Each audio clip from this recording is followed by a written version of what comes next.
Bueno, pues vamos a avanzar en las jornadas con la primera mesa denominada Entornos para abordar la humanización. Si son tan amables, tanto el moderador como las ponentes, de ir subiendo, me voy a permitir simplemente presentar a la persona que va a moderar la mesa. Él es Javier Cerezo, es médico especialista en medicina preventiva y salud pública y ha trabajado como subdirector médico en 3 hospitales, teniendo también responsabilidades sobre centros de atención primaria. Actualmente trabaja como jefe de servicio de atención sociosanitaria en la Consejería de Salud y Familia de la Junta de Andalucía, desde donde apoya la estrategia de humanización. Agradecerle su participación en esta jornada como moderador de esta primera mesa. Javier, cuando quieras. Buenos días. Vamos a ver 3 puntos de vista aquí. Hay diversidad de perspectivas, creo que es muy interesante. Tenemos perspectiva de fisioterapia, de trabajo social, de la administración sanitaria a un nivel más macro. Y también tenemos el punto de vista de los centros de salud de atención primaria, de hospital y también de la atención sociosanitaria, la asistencia a aquellas personas que tienen a la vez un problema social y sanitario. Vamos a comenzar con Isabel Serrano, que es coordinadora de trabajo social en el distrito Jaén. Jaén Sur ha tenido también experiencia apoyando los procesos de acreditación de su distrito de atención primaria y también en los procesos de incorporación de atención a los temas de violencia de género. Y ella forma parte de la Comisión de Humanización y tiene una experiencia muy valiosa de como el dolor invisible de las personas, ¿no? Las personas con sordera, con diversidad funcional, discapacidad, que muchas veces no nos damos cuenta porque no son la gran mayoría. Y ella tiene una experiencia real que funciona en el mundo real. Entonces le dejo paso.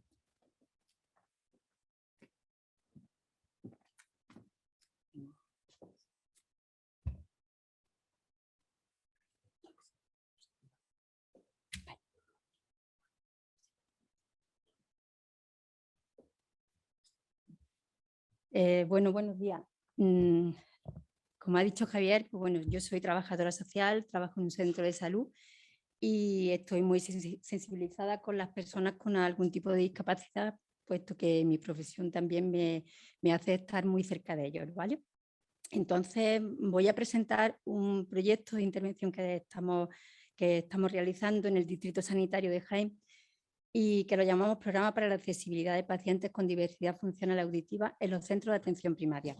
Bueno, pues por empezar, justificando el proyecto, según el informe sobre la discapacidad elaborado por la Organización Mundial de la Salud y el Banco Mundial, que tiene como objetivo mejorar la vida de los ciudadanos en todo el mundo, nos dice que las personas con discapacidad tienen unos resultados en salud más deficitarios. También nos dice que tienen peores resultados académicos, una menor participación en la economía, una tasa de pobreza más alta que las personas que no tienen discapacidad y también que tienen comportamientos de riesgo como el hábito de fumar, dietas insuficientes y inactividad física en este sentido. Entonces, bueno, en esta diapositiva hemos querido poner el planteamiento que tiene Andalucía lo que Andalucía tiene con el tema de las discapacidades. En concreto, Jaén tiene un total de unas 44.000 personas con una discapacidad igual o superior al 40%, al 33% de discapacidad. Concretando un poco más, en la provincia de Jaén y en el distrito sanitario nuestro, nos encontramos que tenemos una media de unos 2.900 personas que tienen una discapacidad auditiva igual o superior al 33%, según el Centro de Valoración de Discapacidades, ¿vale? En la situación actual en que nos encontramos, hemos visto que hay mucho déficit en el acceso a las personas con discapacidad auditiva a la atención sanitaria. También el uso del teléfono, de las mascarillas, de los TIC, han reforzado la brecha digital, entendiendo como la diferencia que existe entre las personas que pueden utilizar la tecnología y las personas que no la pueden utilizar. Esto es desarrollado también en detrimento de la calidad de la atención y la accesibilidad de estas personas al sistema sanitario.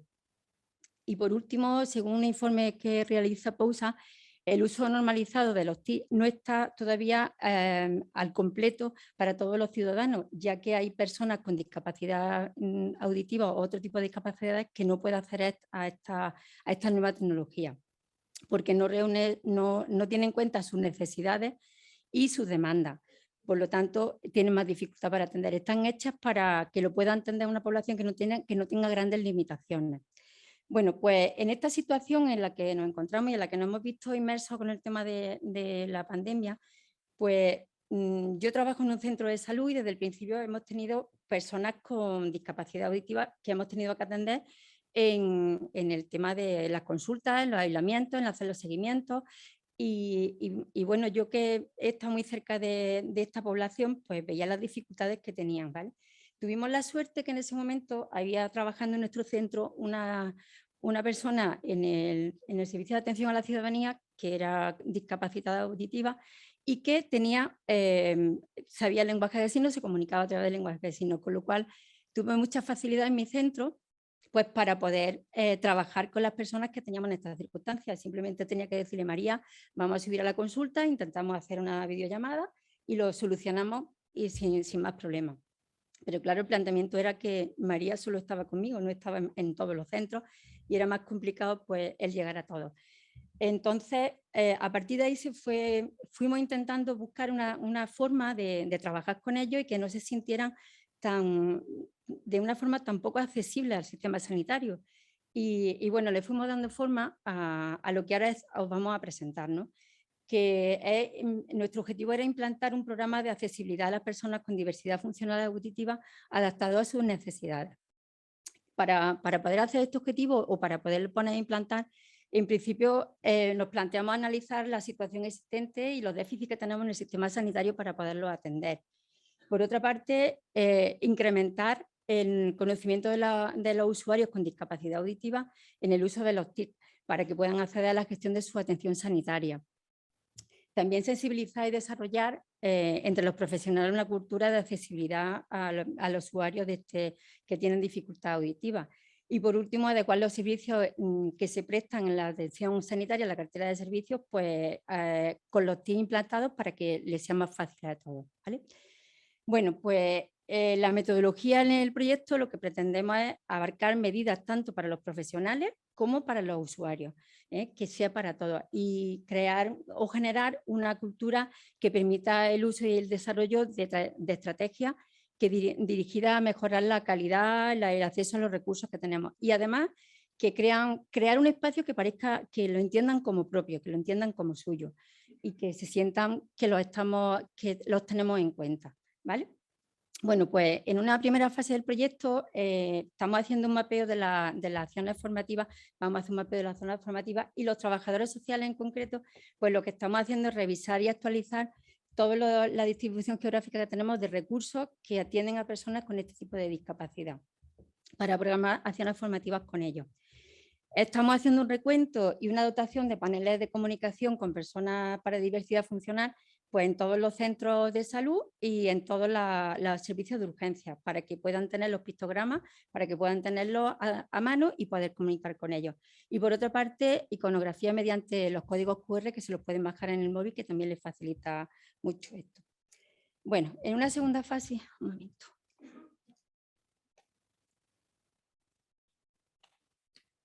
En una segunda fase del proyecto, que lo tenemos más o menos centrado entre enero y marzo, pues vamos a hacer lo que es el desarrollo formativo, que han dirigido, como hemos dicho, tanto a profesionales como a los propios usuarios.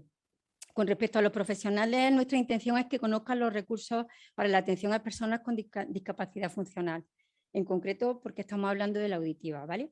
Paneles de comunicación que, como ya he dicho, que estén extendidos y que estén en todos los sitios y que no estén olvidados en ningún sitio. Los servicios de videollamadas que también existen para comunicarse en salud. Uso básico del Circuit como plataforma para poder utilizar las videollamadas. Las apps que existen para la diversidad funcional, que existen varias apps que también las podemos utilizar. Y también he querido meter aquí el servicio ALBA, que ofrece un espacio de contacto para atender y informar en lenguaje de signos a las personas en situación de violencia de género. Como sabemos, cualquier diversidad funcional es un factor de riesgo y es un indicador de sospecha también de que puede haber una situación de maltrato, con lo cual nos parece muy interesante y muy importante el hecho de que se conozcan otras alternativas que puedan ayudarnos a atender a las mujeres en situación de violencia de género y sobre todo en los servicios de urgencias, que muchas veces es donde más acuden que al resto de los servicios. Bueno, por otra parte, actividades formativas con los propios usuarios, ¿no? En el uso del circuit para que puedan estar con nosotros y en el uso de la app. Igualmente que conozcan el servicio ALBA, porque no tendremos que hacerlo nosotros, sino ellos mismos pueden ponerse en contacto con los servicios para la atención y que puedan ayudarla. Entonces, creo que es importante que los conozcan todos. Y además, cada día vamos aprendiendo y vamos viendo que hay muchas más cosas con las que les podemos ayudar, con lo cual nos parece súper interesante. Este sería la app Salud Responde y el servicio el 016 y el servicio ALBA, que como decía está indicado para personas en situación de violencia de género. En una tercera fase, que va a ser un pilotaje a través de la sala de multimedia, lo que pretendemos es que desde febrero a junio hacer una experiencia piloto en un centro de salud concreto, que va a ser el Centro de Salud del Boulevard, porque nos parece que es el que tiene mejores condiciones en este momento y además los profesionales también están muy sensibilizados con el tema, con lo cual es un buen sitio para poderlo poner en marcha y pilotarlo. Y por otra parte, pues lo que vamos a hacer es que se van a poner en marcha una agenda adaptadas para atender estas demandas de los pacientes con discapacidad auditiva. En la agenda va a ser la agenda de acogida, vamos a ponerle como agenda telefónica y el tiempo que estimamos para cada consulta pues va a ser de 15 minutos. En un principio vamos a poner 2 consultas a la semana para valorar si es suficiente o no y el acceso que tiene a los usuarios. Y bueno, más o menos el planteamiento es la demanda asistencial por videollamada que se haga, atender al enfermo en consulta de acogida de primera y en esa consulta con videollamada que podamos hacer o bien la derivación a su médico, a su enfermero, la resolución del problema que tiene el paciente o bien citarlo en la consulta de gestión administrativa. Y bueno, todo esto evidentemente queremos que vaya acompañado, porque somos los que conocemos los recursos y conocemos a los pacientes, pues acompañado de los trabajadores sociales en la coordinación del servicio, porque nos parece importante. Entonces, esta es la situación que más o menos tenemos planteada. Y en una cuarta fase, pues el análisis de resultados que vamos a tener con esta situación. El análisis va a ser, vamos a utilizar parámetros cuantitativos y los indicadores que vamos a utilizar pues van a ser el número de consultas atendidas a través de las videollamadas, la satisfacción de las personas usuarias con respecto a estas consultas a través del cuestionario Bakel, el número de profesionales del distrito que se ha formado en esta actividad, en el acceso a los recursos para personas con discapacidad funcional y el número de usuarios que han participado en los talleres durante la segunda fase del proceso. Y esto es más o menos lo que pretendemos con las personas con discapacidad auditiva. Y bueno, haciéndole un guiño a las personas con discapacidad auditiva, os pongo gracias en el lenguaje de signos.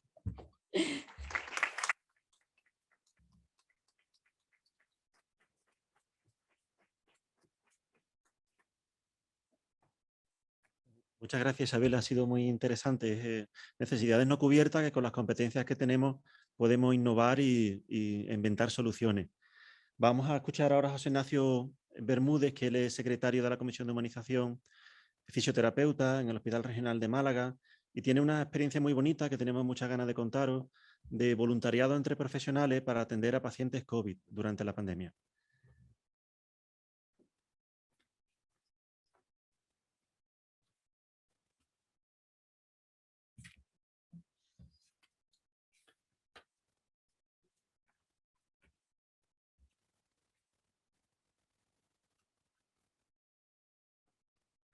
Buenos días. Bueno, primero, antes que nada, agradecer la invitación para contar esta experiencia a la Comisión de Humanización de la Comisión Operativa de Humanización, a la Escuela Andaluza de Salud Pública por la acogida. Y me van a permitir que antes de pasar a lo que es la presentación del proyecto en sí, pues tenga un poco una contextualización en lo que para una persona, cualquiera de nosotros, pues puede suponer la experiencia de ser hospitalizado por algún proceso de salud, ¿no? En primer lugar, el hospital supone un medio hostil en el que la persona se siente amenazada de muchas maneras y en diferentes dimensiones, ¿no? Para nosotros los profesionales, el hospital es un ámbito conocido, es un ámbito laboral en el que nos movemos con facilidad, en el que utilizamos un lenguaje técnico que conocemos y con el que nos desenvolvemos adecuadamente, pero nada de esto ocurre con las personas que acuden por un proceso de enfermedad. Necesitamos desarrollar la empatía adecuada para intentar captar lo que estar en el hospital puede suponer para esa persona. En primer lugar, supone una interrupción de su vida normal, un cambio de rol, un cese de su actividad usual.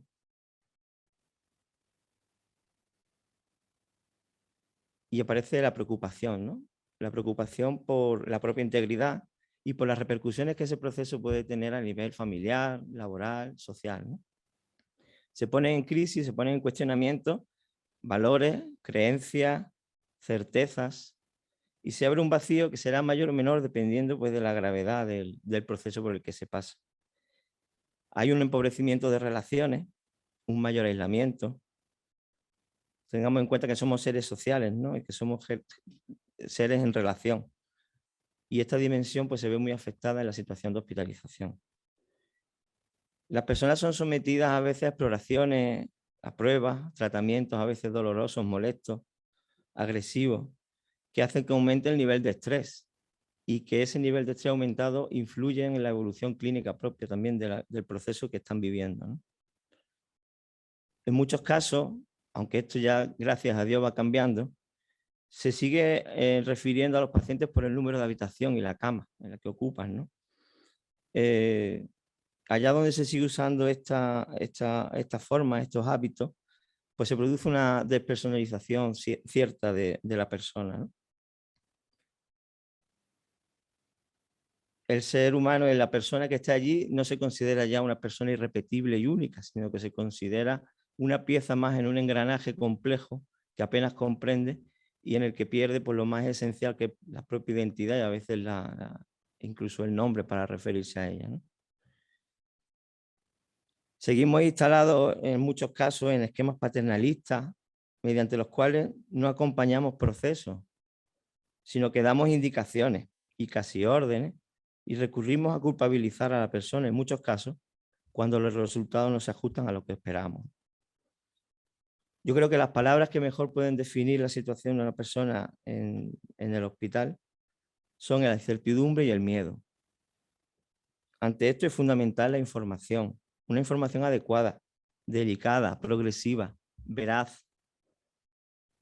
Evitemos la conspiración del silencio y ayudemos a expresar y también a expresarnos nosotros. Yo creo que incluso a veces los pacientes sufren las consecuencias de un ambiente laboral conflictivo por causas organizativas ajenas a ellos, pero que hacen que los profesionales a veces pudieran estar desmotivados. Es fundamental cuidar a los que cuidan. El mejor y más importante patrimonio de cualquier empresa es el humano, las personas que lo conforman. Humanizar implica que se sientan valorados y escuchados, estimulados y animados por líderes más que gestionados por supervisores o jefes. Esto redundará en el beneficio del cliente final de nuestro servicio, que es el paciente. Tengamos en cuenta que, utilizando una expresión que utiliza mucho José Carlos Bermejo, en el fondo los profesionales que trabajamos somos sanadores heridos, somos personas que intentamos ayudar, pero que a su vez tenemos que integrar esa sombra, esas heridas, que también nos produce pues, muchas veces desde nuestras propias experiencias personales, como las experiencias laborales y el encuentro con el sufrimiento ajeno. Como hemos visto, la situación de hospitalización es compleja, es una situación difícil. Si a todo esto le unimos las condiciones extraordinarias y especiales que hemos vivido durante la pandemia, pienso que muchos coincidiremos que se han vivido posiblemente los tiempos más difíciles que cualquiera de nosotros haya visto en su ámbito laboral. Los pacientes han vivido una situación de aislamiento aún mayor y más importante. Las interacciones a nivel profesional sobre todo al principio de la pandemia, entre los profesionales y los pacientes eran las mínimas y lo más corto posible.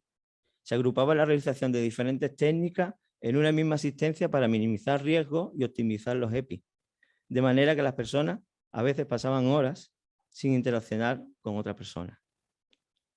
El miedo en los pacientes era mayor debido a toda la información que hemos ido teniendo sobre la pandemia, sobre todo al inicio, en el que nos levantábamos todos los días con el número de contagios y de fallecimientos.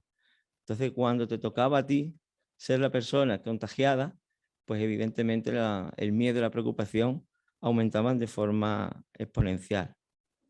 Ha habido creo yo que se ha minado el ánimo de la sociedad en general y de las personas más vulnerables en particular.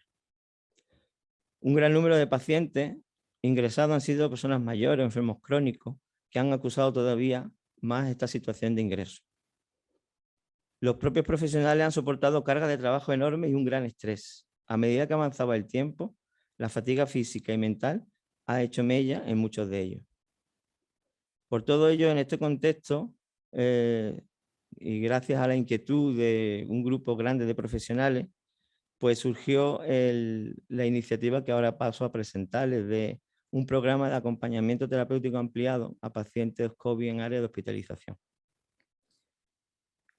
Muchos de los profesionales que han participado como voluntarios pues han sido profesionales que a lo mejor en los momentos más duros de la pandemia no han estado en los servicios, pues, que han estado más en primera línea y sentían en su interior la necesidad de hacer algo por estas personas y de hacer algo para ayudar en esta situación, ¿no? Yo creo que una de las cosas más bonitas que hemos vivido las personas que hemos participado en este proyecto ha sido la recuperación de la narrativa. Lo que comentaba antes José Carlos, la importancia de que las personas nos han contado sus historias, nos han contado sus experiencias, han recuperado su propia biografía y han podido experimentar en contra de lo que pudiera parecer en ese contexto de despersonalización, porque son únicos, irrepetibles y que alguien les estaba escuchando, ¿no? Bueno, este es mi hospital, uno de los pabellones de mi hospital en el que básicamente se ha llevado a cabo este programa, ya que ahí es donde se han, digamos, aglutinado principalmente todos los pacientes ingresados por patología, por COVID-19. ¿Vale? ¿Qué es en concreto este programa? Pues consiste en el acompañamiento terapéutico asistido por profesionales asistenciales voluntarios a pacientes ingresados en el área de hospitalización COVID-19. Es decir, eran profesionales que después de su jornada laboral en el hospital, pues decidían prestar su tiempo, dedicar su momento a lo mejor pues de descanso y de ocio, de hacer otras cosas, para volver a ese hospital y meterse en las zonas de COVID de forma pues totalmente altruista y desinteresada, ¿no? Como hemos dicho, el tipo de ingreso que se produce en los pacientes positivos por el SARS-CoV-2 se caracteriza por un importante aislamiento social y este aislamiento incide de forma determinante en su salud emocional y requiere estrategias que mejoren la comunicación de estos pacientes durante el ingreso y fomenten en lo posible actividades recreativas, ¿no? Los objetivos pues, eran mejorar la salud psicoemocional de los pacientes, minimizar el deterioro de la interacción social en lo posible, paliar el déficit de actividades recreativas y favorecer la comunicación paciente-familia, porque utilizábamos los dispositivos que ampliamente ya conocemos de tablets, teléfonos móviles. Principalmente nos centrábamos, la idea era que los profesionales de la propia planta eran los que nos identificaban aquellas personas que desde su propio criterio tenían una mayor vulnerabilidad o por sus condiciones físicas y emocionales, pues estaban en una situación más delicada. Y eran las personas que principalmente atendíamos desde este programa de voluntariado. Se hizo una primera fase de difusión mediante pues, el correo interno corporativo y los diferentes medios de comunicación del hospital para captar y para poder llegar a todos los profesionales que estuvieran interesados en la participación en el proyecto. Se hizo este reclutamiento, lo que hacían era que pues nos reenviaban un correo con su disponibilidad de tiempo, sus posibilidades y la forma de contactar. Se hacía una mínima formación, teniendo en cuenta que dábamos por hecho que al ser profesionales asistenciales ya tenían ciertas destrezas a nivel relacional y tenían además esa motivación extra, por lo tanto presuponíamos siempre que eran personas con una capacidad relacional adecuada. Aún así, mediante carpetas compartidas de Drive, porque todo ha sido un poco artesanal por la situación y por la forma de desarrollar el proyecto, pues sí se colgaban documentos en los que pues, se podían pues, hacer una especie de autoformación, se les daba material, se disponía de recursos bibliográficos para que, digamos, fuéramos lo mejor preparados posible a estas situaciones de acompañamiento. Se planificaban las visitas, dependiendo de la disponibilidad horaria y de día de la semana, pues intentábamos que siempre hubiera una persona disponible tanto en turno de mañana como de tarde para la realización del acompañamiento. Y después se hacía un seguimiento de la situación y de lo que íbamos haciendo. ¿Vale? Bueno, a la medida que se fue desarrollando el proyecto, pues fue llamando la atención de diferentes medios de comunicación a nivel de la capital de Málaga y bueno, se dio una difusión ya más a nivel social de la labor que se estaba realizando. Esta es la carpeta, digamos, Drive compartida, donde bueno, pues se iban colgando aquellos recursos que consideramos interesantes, que estuvieran disponibles para los voluntarios, para esa capacidad de formación, ¿no? Porque entendemos que aparte de hacer el bien hay que hacerlo bien y entonces no, muchas veces con nuestras intervenciones, a veces esa torpeza relacional de la que hablábamos, ayudamos poco, entonces queríamos que fuera además de la calidez, pues esa calidad de la que hablamos, ¿no? Entonces que no fueran intervenciones improvisadas, que no fueran intervenciones hechas desde el propio profesional, sino que fueran intervenciones de acompañamiento, con lo que el acompañamiento supone en realidad de ponerte en el lugar del otro, escuchar más que hablar y ser capaz de conectar con el fondo emotivo de la persona que en ese momento está pasando una situación de crisis importante, ¿no? Dicen por ahí que Dios nos hizo con 2 orejas y una sola boca para que escucháramos el doble de lo que hablamos. Entonces eso a veces es interesante reflexionarlo, ¿no? De que tenemos que escuchar más y hablar menos, y hablar lo que hablemos bien y mejor. El seguimiento fue algo tan normal y tan rutinario como un grupo de WhatsApp. Vimos que al final era lo más operativo. Como os dais cuenta, ahí pues simplemente íbamos haciendo una referencia sobre los acompañamientos, qué personas estaban en qué situación, cómo se podía ayudar mejor a estas personas. Había gente que nos pedía, aparte de lo que era la presencia física, pues que le facilitáramos libros. Había muchos problemas, ¿sabéis? Para meter cosas en las habitaciones, lo que entraba no salía, se quedaba ahí. Entonces, pero sí había interés por parte de muchas personas de libros, de que le lleváramos cosas, de que jugáramos con ellos a veces a algún juego de cartas, etc. Y entonces, pues nosotros utilizábamos simplemente esto, ¿vale? El WhatsApp, y ahí teníamos un seguimiento un poco artesanal. No estaba registrado en ningún documento oficial del hospital, pero hacía la función que quería hacerse, ¿vale? Bueno, el resultado a nivel numérico, pues aproximadamente unas 100 personas han sido acompañadas durante los meses que hemos estado realizando este voluntariado. Hemos llegado a contar con hasta 12 voluntarios y lo más importante es que ha habido un alto grado de satisfacción por ambas partes y ha habido una gran implicación de los profesionales. Además, hemos tenido una experiencia muy bonita porque aunque el proyecto en inicio estaba pensado para acompañar a los pacientes que estaban en situación de aislamiento por COVID, cuando lo hemos ido desarrollando nos hemos dado cuenta que también hemos hecho una labor de acompañamiento a los profesionales que trabajan en esa unidad. A veces cuando llegábamos, bueno, pues preguntábamos simplemente, me callo ya, simplemente preguntábamos ¿qué tal estáis? Y aquello era un drenaje emocional tremendo que también, bueno, pues ha supuesto, creo, un factor importante en el desarrollo de este programa. No solamente acompañar a las personas en situación de hospitalización, sino a los profesionales que los atienden. Hay simplemente pequeños testimonios de agradecimiento, sobre todo. La palabra que he puesto más grande es gracias, porque es lo que principalmente recibíamos, ¿no? por parte de estas personas, pero sobre todo es simplemente la compañía, el estar con ellos, lo que más agradecían, y la posibilidad en los casos de personas que no tenían destrezas digitales, de que les conectáramos con las familias y pudieran tener una interacción aunque fuera por estos dispositivos. Pero es que después también hemos tenido reacción importante en los profesionales que han participado, ¿no? Desde el recibo más que puedo dar es que necesitamos los unos de los otros, que fijaros lo de las compañeras espectaculares, cómo facilitaban, cómo ayudaban en nuestra labor y bueno, pues todo satisfacción por ambas partes y yo creo que también por los profesionales a los que hemos ayudado de alguna manera en esta tarea.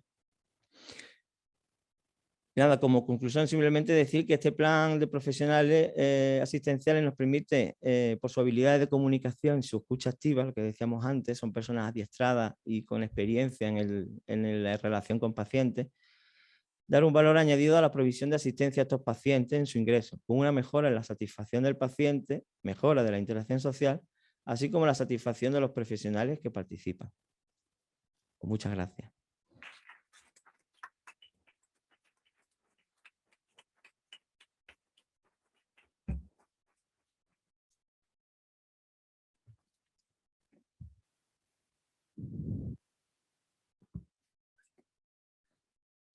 Bueno, yo la palabra que más me viene a la mente es bricolaje, una palabra francesa que significa hacer lo que podamos con lo que tenemos. Y con lo que tenían han hecho muchísimo, ¿no? Yo creo que había empatía genuina, valentía, mucha valentía, ¿verdad? Ahora Carmen Lama, que es médico de familia, es la subdirectora de atención sociosanitaria, planes y estrategias, desde donde se le da apoyo al plan de humanización. Nos va a contar la perspectiva del ámbito sociosanitario que ha tenido mucha prevalencia durante la pandemia y concretamente el programa de humanización de los centros residenciales, que hay la intención de empezar por los centros de mayores, pero que también abarcaría salud mental, discapacidad, adicciones.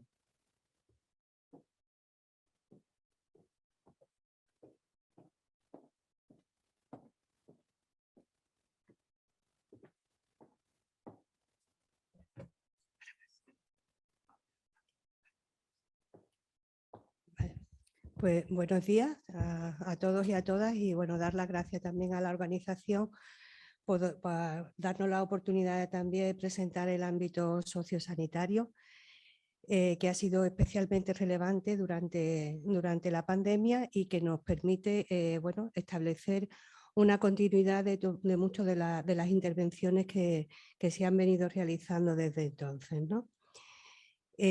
Por contextualizar un poco en el ámbito en el que nos movemos, porque bueno, el ámbito sanitario los conocemos muy bien, pero quizá el ámbito residencial es un poco más opaco a lo que son las intervenciones que hacemos desde el ámbito de salud. Quería comentar un poco cuál es el perfil de las personas mayores que viven en centros residenciales. Me voy a limitar al principio a estos tipos de centros, porque es verdad que hay mucha tipología de centros residenciales, pero el impacto de la pandemia, donde más ha tenido lugar, ha sido en este tipo de centros, ¿no? Con diferencia con respecto a los demás. Bueno, pues estamos hablando de aproximadamente unas 42.500 personas que viven en centros residenciales en Andalucía, con un predominio claro de mujeres y con un predominio claro de mujeres mayores, muy mayores con respecto a los hombres. Quizá en las edades más tempranas hay un predominio un poquito o casi la mitad de hombres y mujeres, pero sobre todo a medida que vamos avanzando en la edad, las mujeres son las que ganan protagonismo en este ámbito. Y además nos encontramos con una población extremadamente frágil, ¿no? He puesto solamente dos ejemplos o tres, ¿no? Uno es la valoración de la funcionalidad mediante el índice de Bartel y podemos ver cómo las personas tienen una dependencia grave y total en un porcentaje muy elevado de casos. En las mujeres puede llegar a sumar casi el 60% y lo mismo ocurre cuando se le aplica la escala de Pfeiffer para determinar el cribado de deterioro cognitivo. Pero a esto además le añadimos que la media de enfermedades crónicas que tienen estas personas es de 5,6 en hombres y de 6 en mujeres. Nos podemos hacer una idea de una población muy específica, muy concreta, ¿no? Y que tiene una gran necesidad de atención y de cuidados, ¿no? ¿Qué ha pasado durante la pandemia? Estos son datos públicos que están publicados en el Instituto de Estadística y Cartografía de Andalucía y se pueden consultar, que están en abierto, ¿no? Hasta antes de ayer o ayer que hice la presentación, pues tenemos 11.669 casos positivos en personas mayores que viven en centros residenciales. De ellos han fallecido, éxitos, ¿vale? Perdón, 2.265 fallecimientos y, como he comentado antes, sobre una población de 42.585 personas. La mortalidad en personas mayores que viven en centros residenciales ha sido del 5,3%, con una letalidad del 19,4%. Añadir que casi la mitad de estas personas han fallecido en centros hospitalarios. Estos datos, sin que nos tengan que alegrar, porque cada fallecimiento, cada caso ha supuesto quizás un fracaso, ¿no? Pero bueno, si nos comparamos con las publicaciones que hay a nivel internacional y nacionales, y bueno, los datos de las comunidades autónomas, Andalucía ha sido una de las comunidades autónomas donde la mortalidad y la letalidad ha sido menor en toda España. En concreto, las publicaciones internacionales hablan de una letalidad en centros residenciales entre el 30 y el 40% de las personas afectadas. Yo creo que esto esta es una gráfica, ¿vale?, del comportamiento de la pandemia en centros residenciales de personas mayores. Como veis, el comportamiento ha sido similar a lo que ha ocurrido en la población general, excepto quizás en la última onda epidémica, que es la que ha ocurrido este verano, pues porque estas personas ya, la incidencia mayor ha ocurrido en población más joven, ¿no? Estas personas ya están vacunadas, la cobertura de vacunación es prácticamente del 100% y he marcado los dos hitos con relación a las vacunas que se han producido. Pero fijaros que se inició la vacunación en diciembre del año pasado, el 27 de diciembre de 2020, y la tercera ola fue espectacular en residencias, ¿vale? Bueno, no había dado tiempo a ganar. Queremos pensar que estos mejores resultados que se han tenido en Andalucía se deben a un conjunto de medidas y de intervenciones que se pusieron en marcha en los centros residenciales desde incluso antes de la declaración de la pandemia, del estado de alarma de marzo de 2020, ¿no? Aquí se crearon las enfermeras gestoras de casos coordinadoras a nivel provincial, una red de enfermeras gestoras de casos, de enfermeras de familia y de enfermeras de enlace, con más de 600 enfermeras que han hecho seguimiento, han hecho y siguen haciendo seguimiento diario de todas las residencias de Andalucía. Se estableció un plan de contingencia en el que el apoyo de la Inspección de Servicios Sanitarios y de los servicios de protección de la salud y de epidemiología han sido fundamentales para apoyar y ayudar a la sectorización y a cómo abordar estas personas en residencias, ¿no? Y hay aspectos también importantes de medicalización, de traslados que se han realizado, de intervención, de formación y demás, ¿no? Y desde el principio también hemos querido acompañar, una vez que nos dimos cuenta de que la parte técnica no era técnica científica desde el punto de vista del abordaje únicamente de la COVID, y es algo que yo creo que es recurrente, que está saliendo a lo largo de todas las jornadas, hemos querido introducir aspectos de humanización en los centros residenciales. Por eso he puesto ahí en todos los panelitos humanización, que ya se venía haciendo desde el casi marzo, abril de 2020, estrategias para minimizar el impacto tan grande que ha tenido en residencias. Pero además, me voy a centrar un poquito en la medicalización, porque creo que ha supuesto una diferencia de lo que ha ocurrido en Andalucía con respecto a otras comunidades autónomas.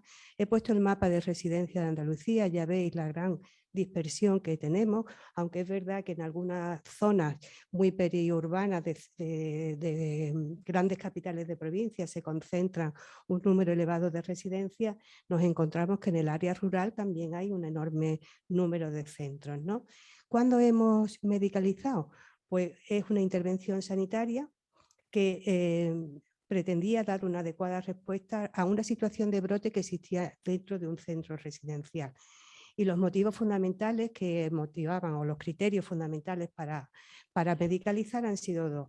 Un elevado número de residentes afectados que requieren una atención sanitaria que excedía la capacidad habitual de los profesionales sanitarios propios que existían en la residencia o los referentes de los centros de atención primaria, o bien una escasez de profesionales sanitarios propios. Decir que en el momento que una persona tenía criterios de hospitalización, ha primado por encima de cualquier esta situación. Hemos medicalizado 155 centros, eso supone el 24% de los centros residenciales de personas mayores, y se ha intervenido de manera directa sobre 5.307 residentes, que supone el 12,5% de la población a la que estamos refiriéndonos. Hay estudios ya que dicen, yo creo que todavía son estudios muy preliminares, tendríamos que ir un poquito más a largo plazo, ¿no? Que el análisis de los datos de los que disponemos no nos permite vincular la tasa de envejecimiento, el gasto sanitario que se ha producido o la tasa de cobertura en residencia con el número de fallecimientos. Tenemos que tener en cuenta que hay que ligarlo, yo creo que a la población tan frágil a la que nos estábamos refiriendo al principio de la exposición. Y esto es lo que nos encontrábamos al principio. Estos son imágenes sacadas de la prensa, ¿no? A mí me resultan impactantes, ¿no? Y esto es lo que vivían las personas en residencia, sobre todo al principio, los primeros días y las primeras semanas, ¿no? Y bueno, ¿y aquí qué hacemos, no? A mí la imagen del abuelo echado contra la pared me parece muy explicativa de todo lo que nos ha sucedido o lo que ha sucedido en residencia, pero la de la persona mayor rodeada de sus habituales cuidadores, vestidos con EPI, y decían, bueno, yo esto creo que podría ser hasta extraterrestre, ¿no? En un momento dado, ¿no? Porque además al principio no supimos explicarlo bien, quizás, ¿no? Por eso he puesto la humanización desde el principio, y ahora me centraré en este aspecto. Ya desde marzo de 2020 se establecieron una serie de medidas que, fijaros cuáles fueron: medidas de protección y prevención, aislamiento y confinamiento, prohibición de salidas y visitas. Pero ya en abril dijimos que había que hacer un programa de humanización dentro de los centros sanitarios y dentro de los centros sociosanitarios. En esos momentos se centraban fundamentalmente en la información y comunicación y en el abordaje y atención a la situación de últimos días, ¿no? Y así se hicieron instrucciones para los centros residenciales, o recomendaciones o pautas, como queramos llamarle, para realmente el abordaje de estas dos situaciones, ¿no? Y en abril de 2021, aunque ya lo veníamos arrastrando desde normativas anteriores, establecimos ya la realización de un programa de humanización y vida saludable, visitas y salidas en centros residenciales. La justificación yo creo que no hay que explicarla mucho más de lo que ya se ha dicho, ¿no? Y bueno, muy en consonancia con la conferencia de Juan Carlos Bermejo, que me ha encantado, ¿no? Porque aquí nos encontramos, además, en el mundo del ámbito residencial, nos encontramos una barrera importante. Y es que nos dice, si esto está todo normatizado, ¿vale?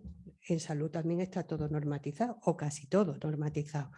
Pero lo importante no es lo que esté y lo que hay que hacer, sino cómo hay que hacerlo, ¿no? Bueno, así lo resumo yo, pero Juan Carlos lo ha explicado muchísimo mejor y mucho más extenso.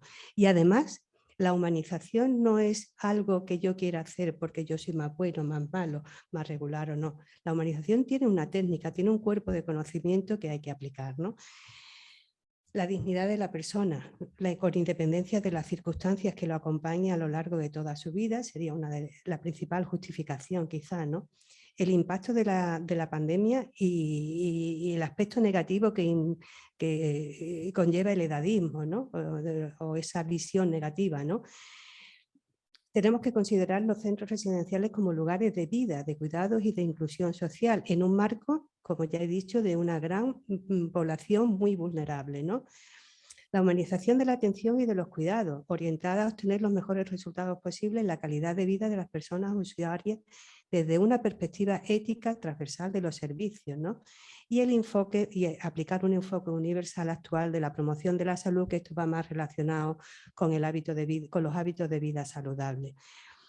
El programa de humanización se basa en estos tres planes. en el Plan de Humanización del Sistema Sanitario Público de Andalucía, como no puede ser de otra manera, en la Estrategia de Promoción de Vida Saludable de Andalucía y en el primer Plan Estratégico Integral para las Personas Mayores en Andalucía, este es de la Consejería de Igualdad, Políticas Sociales y Conciliación, y todo esto se aborda en una comisión autonómica para la coordinación sociosanitaria que existe en Andalucía desde el año pasado y que nos reunimos periódicamente una vez al mes y está presidida por las viceconsejeras de las dos consejerías. Aquí no me voy a detener. Bueno, esta es la definición que hace de humanización nuestro plan de humanización del sistema sanitario público. Yo creo que hay un salto cualitativo desde la atención centrada en el paciente a la atención centrada a la persona y a la humanización. Creo que es relevante ponerlo de manifiesto y un poco contaros, y ya voy terminando, lo que es en qué consiste el programa. Bueno, este es el índice del programa. Y queremos concebirlo como el mismo plan nuestro de humanización, queremos concebirlo como un instrumento dinámico, abierto, basado en evidencia y que esté continuamente en funcionamiento. Para ello se ha creado un grupo de trabajo que está formado por miembros de la Consejería de Salud y Familia, de la Dirección General de Cuidados Sociosanitarios, de la Subdirección de Atención Sociosanitaria, Estrategias y Planes, de la Coordinación del Área de Adicciones y FAISEN. Y también de la Consejería de Igualdad, Política Social y Conciliación, con la Dirección General de Personas Mayores, de Personas con Discapacidad, la Inspección de Servicios Sociales y la Agencia de Servicios Sociales y Dependencia de Andalucía. Y como no podía ser de otra manera, con representantes del tercer sector y entidades prestadoras de servicios de personas mayores y de personas con discapacidad. Ahora mismo tenemos un borrador que está pendiente de validar por nuestras autoridades. Esto no es para que lo leamos ahora en este momento, pero sí que fijaros el objetivo principal que tiene o el objetivo general que tiene. Reconocer la dignidad de cada persona y garantizar el ejercicio de sus derechos, promoviendo su autonomía y su bienestar en entornos físicos y sociales que le permitan desarrollar su propio proyecto de vida. Creo que es toda una declaración de intenciones con la que tenemos que luchar y combatir para conseguirlo y bueno, los objetivos específicos pues vienen a dar respuesta a cada uno de los hitos que hemos planteado hasta ahora, ¿no? Se van a hacer actuaciones en dos bloques, un bloque que es el bloque de humanización, que va a seguir el mismo esquema que el plan de humanización del sistema sanitario público y el vida saludable que seguirá la estrategia de vida saludable de Andalucía. Cada uno de estos bloques contendrá una serie de actuaciones, esto lo he puesto a modo de ejemplo, ¿vale? Y la siguiente hoja de ruta que nos planteamos es aprobación del documento por la Comisión Autonómica para la Coordinación Sociosanitaria y la implementación de las medidas propuestas, que ahí es donde nos vamos a encontrar con el verdadero reto que tenemos que enfrentar, ¿no? Se elaborarán guías específicas para la aplicación del programa dirigida a las diferentes poblaciones destinatarias, que vamos a empezar por las personas mayores, como ya hemos dicho, y es fundamental el diseño, ejecución y evaluación de un plan de formación dirigido tanto al personal director como a los profesionales de los centros residenciales y a los trabajadores de la residencia, enfocado a la implementación de la humanización y de la atención centrada a la persona y a la promoción de vida saludable. Por último, queremos crear un sistema de evaluación de las acciones para saber si realmente lo que hacemos es útil, no es útil y aquello que no lo sea, pues eliminarlo y lo que sea, potenciarlo y mejorarlo. Y por mi parte, nada más. Muchas gracias.